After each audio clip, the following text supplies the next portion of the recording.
I know Dune's one, but I've never seen it myself. Oh my goodness. I've heard a lot about Dune, Big but Timmy Sinners. C.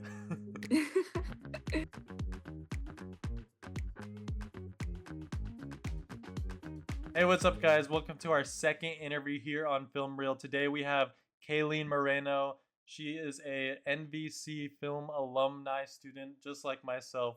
We met on a set in after school. You were still in the program at the time, but I was already Yes, out of the program. Nice to see you today, Kaylene. How you doing? I'm doing great. How are you? Good. I'm doing great today. So here on Film Reel, we kind of specialize in showing the unseen tasks of the money shot of a big film because oftentimes there's credit for the cinematography or the directing or the acting, but you don't really get the real behind the scenes work of the actual effort that goes into creating some of these shots. We're gonna start off with a quick icebreaker trivia thing just to get the vibes going. So, question one, are you ready? Yes, Okay, question one. The lightsaber sounds from Star Wars were created using synthesizers, real swords, or a projector motor and microphone interference. I believe it was the third one. It was the third one. Correct. It was used that.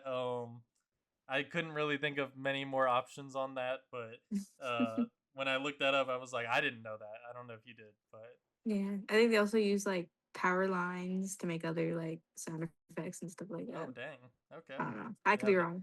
it was a while ago too, so they were definitely Mhm. working with less than what we have now.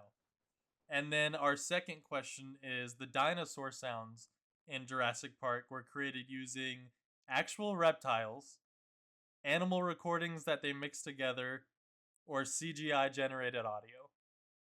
I think it was animal recordings mixed together. It was. It was. Reptiles. I don't even know where reptiles make noises, to be honest. Uh, but yeah. All right. So, Kayleen, let's get to know you first. So tell us a little bit about how you got interested into sound instead of camera work. Well, I went through the film program at NVC pretty much all the way through until like the last year, and I took a post production class. And that was like the first class that really taught anything to do with production sound.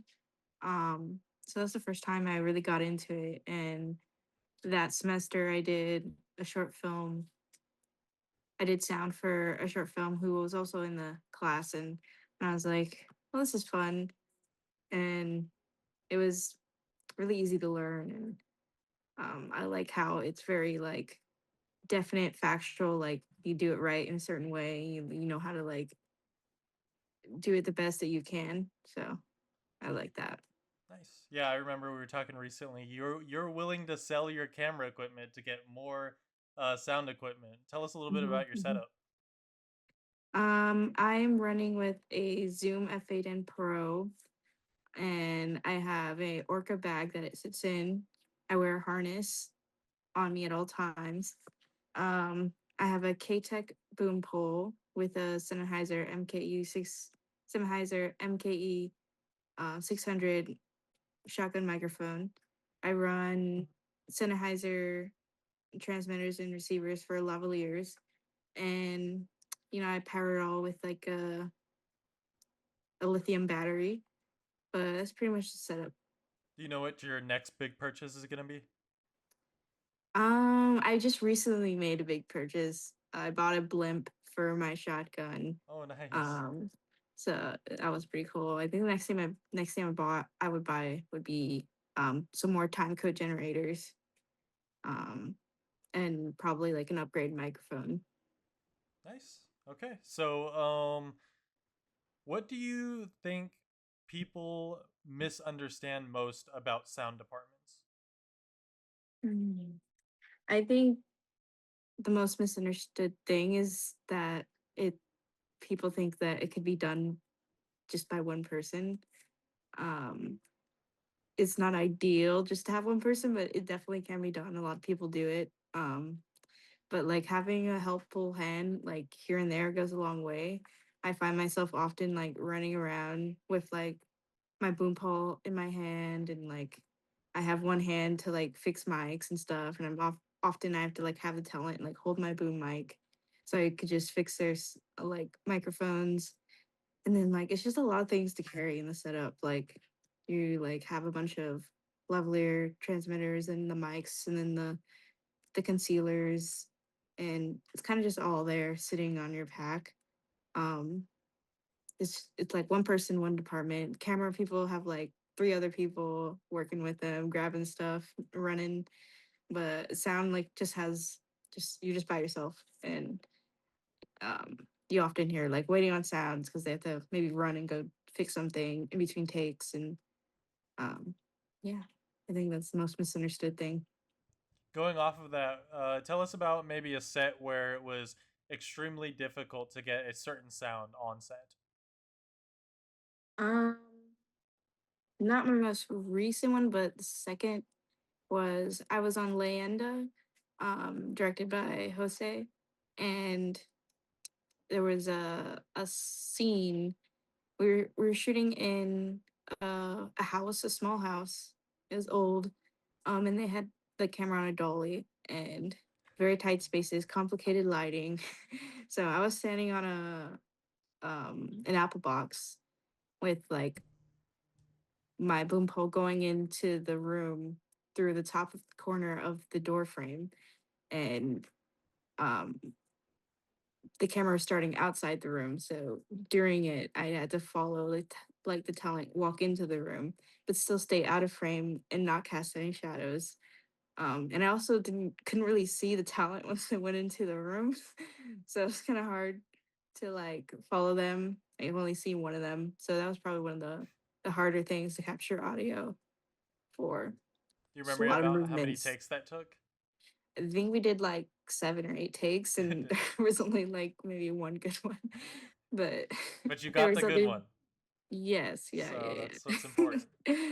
But I mean, it was between both camera and audio messing up, like getting that right. But yeah. Okay, so speaking of get keeping your boom hole out of the shot or the shadows, I mean, I even forgot about that myself. That you gotta think about your shadow, the boom pole Hmm. shadow, maybe where the mic placement is. Can a great looking shot be ruined by bad sound?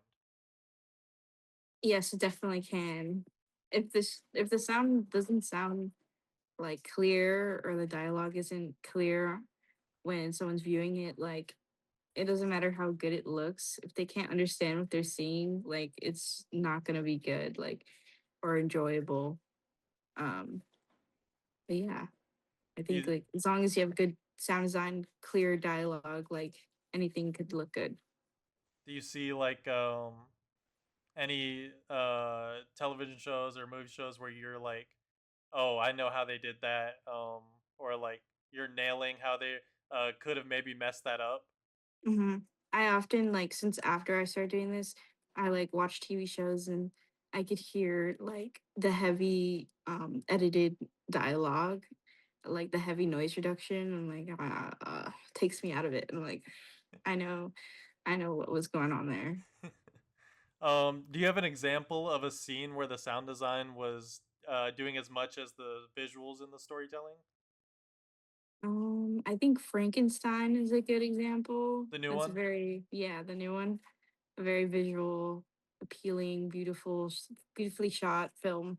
But a lot of it was like um, no dialogue, like in the first half, and um, a lot of gross things on the screen with a lot of sound design to kind of like reel you into that world. And I think the sound design did a lot for that. There's a lot of um, well, I don't want to spoil it, but it's a lot of I think they've had graphic, enough time to watch it, yeah, but graphic scenes with epic sound design that really got you. yeah, I mean, man, that was a good film. A lot of it is like you kind of see it on the screen and you hear it, but Hmm. a casual viewer isn't going to pick up on how hard it was to create that sound, right? Hmm. So what's something that viewers see that is looks super simple but is like really difficult for you to capture or sound crews to capture? Um, a good one is any exterior wides. Those are like difficult, or wides that are like in these huge spaces, like maybe a warehouse. I recently just did a shoot where we were in a warehouse. Like they had so much room to do these big wides and like everything, but everything in there was echoey because it was such a large space. So even like with the lav and the boom, um, it still would be hard to like mediate the echo that's happening, especially if the talent's like really loud. It's just gonna go everywhere. And can you explain maybe to the non-film maker audience a little bit about how ADR plays into that role? Yeah, so on this last shoot we actually did do some ADR like on set on location.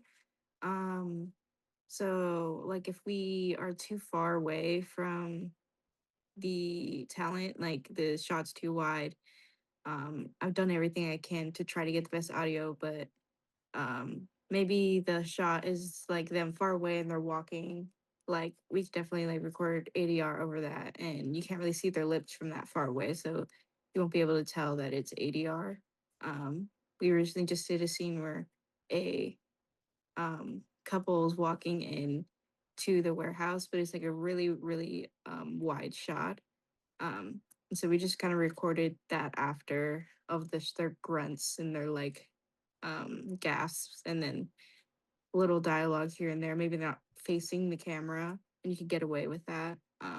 But other close-ups, you really have to like go into a studio and watch the playback, match the lips, done right, and you don't really notice it unless you're like someone who does that for a living. Like I feel like I've seen so many like, oh, that's ADR, just because like I know how it works. Yeah, especially like shows like Grey's Anatomy or something like that. Like you, Hmm. a lot of those shows are somehow ADR. And you can Hmm. tell after doing filmmaking, you can tell what's ADR and what's not. Hmm. How hard is it to explain to like a new talent the whole aspect of ADR? I feel like this last one, it was like I had to explain it. Like, um, essentially, not too hard. It's just more like um explaining that we need that this needs to be done. um, but essentially, it's just like you're watching the playback. It's kind of like Foley. If you've ever done Foley, you're matching sounds, you're creating sounds to the playback. You're watching a video of an action happening or footsteps, and you're making those footsteps synced with the playback. So it's essentially the same thing with ADR. You're just reacting, um, doing the lines and watching yourself and trying to match up and make it sound as natural as possible. That's pretty much the process. Do you think younger filmmakers sort of underestimate sound into their planning and their budgets? I do think so. I think younger, newer filmmakers don't realize how much goes into sound, especially on set when it needs to be captured on set. Um, they won't realize like uh how many shots like you may need to get in order to get good sound, like coverage, and get closer shots so we could get closer to talent. Long scenes with monologues, just really planning for like coverage really saves you in the end, because then you have more to work with and more things to take apart. And so your advice to them would be include that sound in that pre-production section. Yeah, for sure.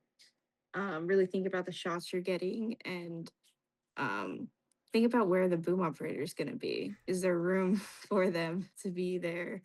Where's their boom going to go? The lighting. How many people you have like talking on the screen at once, like making sure they're mic'd up.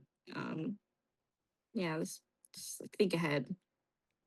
I got to ask Brian this from the visual perspective, but from the sound perspective, what do you think a movie is right now, or a former movie um, that every film student needs to be watching to study sound in particular? Hmm. No, we mentioned Frankenstein already. Yeah. I know Dune's one, but I've never seen it myself. Oh my goodness, I've heard a lot about the Dune, big but Timmy C. Sinners Sinners, okay. Sinners is a good one. More so on like the sound design and the music composition. That's a good one. It's another one. I don't know.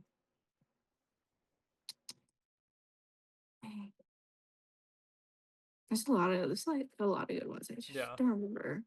Project Hail Um. Mary, also a Oh, good one. that was good. For the main shot of the film, you know, the explosion shot, or the climactic death, or the triumph of winning and love. What part does the sound come into all of that? If those scenes had no sound in it, it would definitely be completely different, correct? Mhm. Yes. It's a lot of sound design, a lot of sounds you might not think would be in it would create those big sounds. Definitely like building up and tension builders, like a lot of layers of just subtle things that will put all together to make this like big impactful like sound. And even silence too, if used right, it'll really make a big impact. Like silence used at the right point, and then all of a sudden the sound comes in. Um, that'll be really good for big explosions and stuff like that. I imagine music plays a lot into that as well, right? Yeah, definitely for sure. Um, Scoring, yeah, can't just put like any song. You have to like make sure that the timing is good. If you can score it, if you have that ability, get someone to score it. Because that'll really music is really powerful and it can really move people, especially in film. That's great. All right. Well, Kaylene, it was great having you on our podcast episode today on Film Mhm. Reel. Tell the people a little bit about what you have going on in set life, off set life, what we can look forward to. My next one I'm working on is gonna be a musical feature. Supposedly gonna be shooting that soon. But it'll be the first feature I'm gonna do. I've done a musical before. I'm doing it with the same person. Be Robert. He's making another musical, but it's gonna be fun. I'm excited. It's gonna be bigger scale than what he did last time, so I'm looking forward to that. What's an obstacle you see yourself having to face when that comes up? Um, haven't done any dance things yet. I think they're gonna be planning some dance routines. So that's gonna be something to work through. For those, is it like um, they record the song beforehand and they're like playing it out loud while you guys are shooting? Yeah, Okay. so like we're gonna well, I'm gonna meet with Robert today and see where everything's at. But essentially, like you have to record all the songs beforehand, and then we play them um, on set, and then they sing to them. So that way, like in post, they can sync it up and put in the previously recorded song in, and then everything looks seamless. Awesome. Well, I'm looking forward to it. I loved having you on the podcast today. As someone who specializes more in the camera side, I enjoy my sound people because they get their stuff done when I don't know nothing about sound. So I will definitely take those tips into consideration next time when I'm planning a shoot. And thank you for being on the podcast. Anything else, Kayleen?